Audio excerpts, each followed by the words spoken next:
Am I becoming jaded? Is this why I can't have nice things? Or do I have nice things and I've gotten spoiled? I don't know. Daring Don't isn't a bad episode, I think. It's got a lot of fun things in it, but I feel like I'm stuck at the starting line, tripping over the episode's actual concept. Why is Daring Do real? I get the idea. It's someone Rainbow Dash looked up to, and she was learning a lesson about remembering that she's awesome and not holding other ponies on a pedestal. But why is Daring Do real? Rainbow Dash has real ponies that she looks up to, like Spitfire and the rest of the Wonderbolts. Why not make an episode about them? Or better yet, why not make an episode wherein Rainbow Dash's life parallels the story of the new Daring Do book, and she's not convinced that she can be as awesome as the character, but then comes through in the end? I just don't get why Daring Do had to be real. It's such a weird idea and introduces so many weird elements into the story. Like, I guess this means that all the stories have really been happening, but does that mean the world has been routinely in the hands of Lone Ranger Daring Do saving the day and no pony noticed, even though there must have been some real-life consequences which mirrored events of the books? Does Celestia know about this? Polsky says she probably does on Twitter, so has she just been letting Daring Do fight alone? Where's the whole power of harmony thing that's supposed to be going on? And why would Daring Do bother writing about her adventures on her binary typewriter? Is she just bragging? Why is she so determined to keep all this stuff secret and play it off as fiction when so much is at stake anyways? It's not like this is Indiana Jones, where the magical artifacts are an unbelievable part of an otherwise real world. These adventures are taking place in Equestria, where this shit would be an everyday occurrence. Are the books just her way of paying the bills in between saving the world? Also, the episode implies that she writes these stories as they're happening, yet somehow has established due dates. How does she know that her adventure should wrap up in 4 or even 6 months? The whole idea just seems so weird and out of left field to me that I can't stop thinking about it every time I watch the episode. Not to mention it throws a wrench in the comics canon that Twilight's mom was the one writing the books, but let's say I were to put the brakes on that for a bit and just accept it, like the first 20 comments of this video are going to tell me to. I'm still left with a number of other questions. If Daring Do already has the final ring, why is there still supposed to be 6 months left in her adventure? She did mention not being sure how to get into the fortress, but how did that change in any way that made her add 2 months onto the release date? Back when Daring Do was a story within a story, it could be as contrived as it needed to be because that was kind of the joke. It was a parody of old pulp stories, which were more about the crazy and drama of what was happening than about making sense. But once it's dragged into the reality of the MLP world, which, in spite of being a cartoon horse world, typically operates under some vestige of logic, it kinda starts feeling really fucking weird. But you know what? Maybe I'm really being harsh. Maybe something broke me. I did spend the entire time between seasons watching hardcore film analysis. Am I just harsher now as a person, or harsher because I've been scrutinizing this show down to the bones? I don't think so. That's the kind of stuff I get accused of whenever I'm a little harsh on something, but I'd like to think that the episodes I really love of this show were legitimately solid and appealing to me, and that they hold up, and it's not me that's changed, but the show. The episode's concept isn't all that bothered me. When Caballeron was going in and out of Yearling's house, did he really not notice the 6 ponies standing outside? How far away did Caballeron's gang get by the time Fluttershy reminded everyone that this was the thing that was happening and they should help? It didn't seem like very long, so out of the 6 of them, someone could have probably gone after Caballeron while the others tended to Daring Do. Maybe let Applejack do it so she doesn't just stand around for the entire episode after her like 3 lines in the first half. Rarity can come too, she's not doing anything. Speaking of a group of 6 ponies, couldn't Daring Do have been like, well damn, I've got a personal army now, and one of you's an Alicorn princess? Shit, this won't even be hard. But I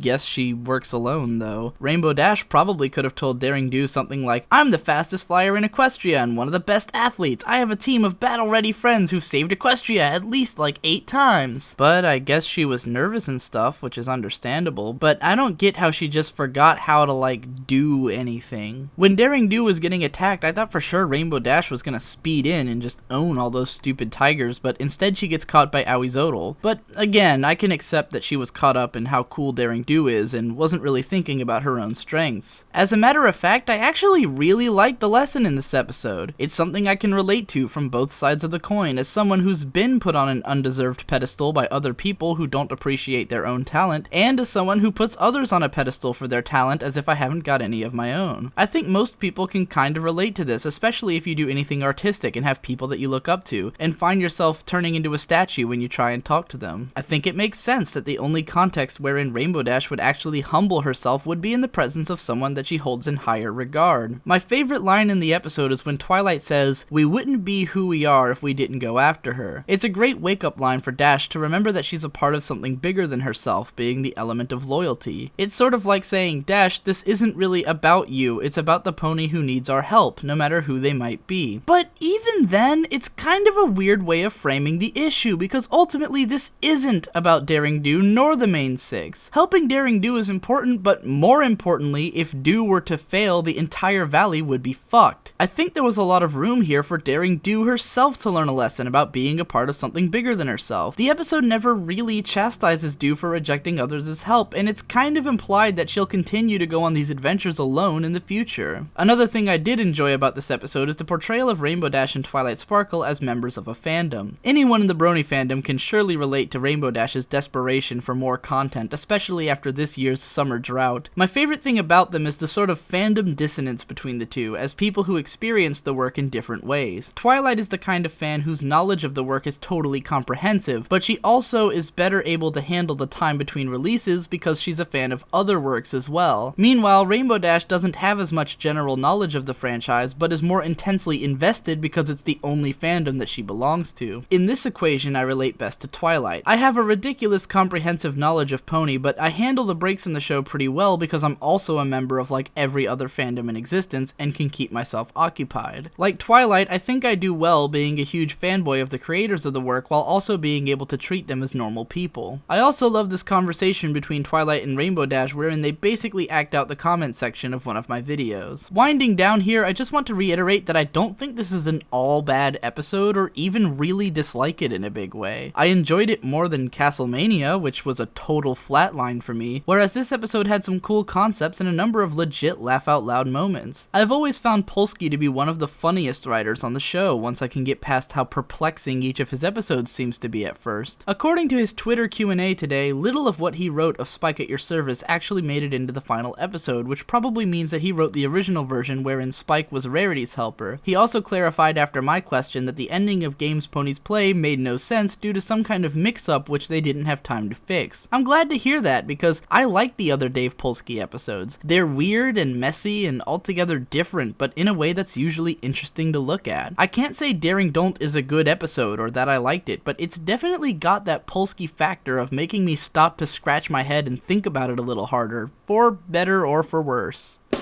One space fueled my heartbeat, one trance chilled my heart and soul. Now I'm playing a role. One song kept me in heat, one sense were my only niveau. Oh, where did it go? Everything's staged and everything's built. The fruit doesn't age, the flowers don't wilt. Everything's staged.